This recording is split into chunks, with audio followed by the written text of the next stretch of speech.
Nabangga, pinataob at saka inabandona umano ng Chinese vessel ang bangkang may sakay ng mga mangingisdang Pilipino sa Occidental Mindoro.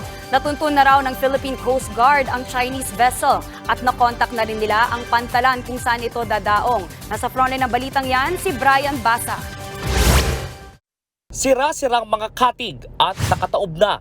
Ito ang itsura ng FBCA Ruel J sa laot ng Paluan, Occidental Mindoro nitong Martes.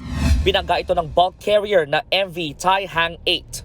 Ayon sa Philippine Coast Guard, nakahinto ang fishing boat nang sumalpok ang barko sa bangka. Sa lakas ng impact, tumaob ang bangka ng mga Pinoy. Nahulog din sa dagat ang 5 sakay na mangingisda. Pero sa halip na tulungan, iniwan pa ng barko ang mga Pinoy. Coast Guard na lang ang nag-rescue sa kanila. Nanawagan ang kaanak ng isa sa mga mangingisda na matunton ang barko. Sabi ng PCG, natunton na nila ang vessel na may watawat daw ng China.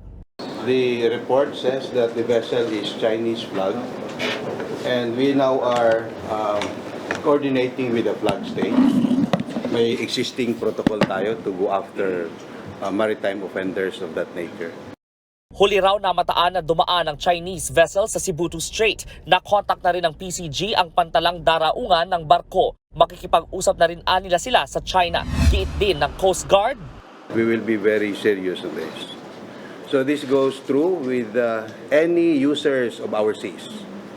If they commit mistakes, they commit offense in our waters, we will go after them anywhere in the world through the existing protocols that we have with other coast guards.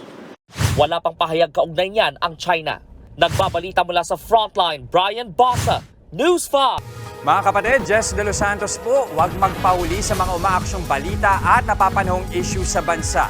Para sa mas malawak na balitaan, mag-subscribe at mag-follow sa social media pages ng News 5.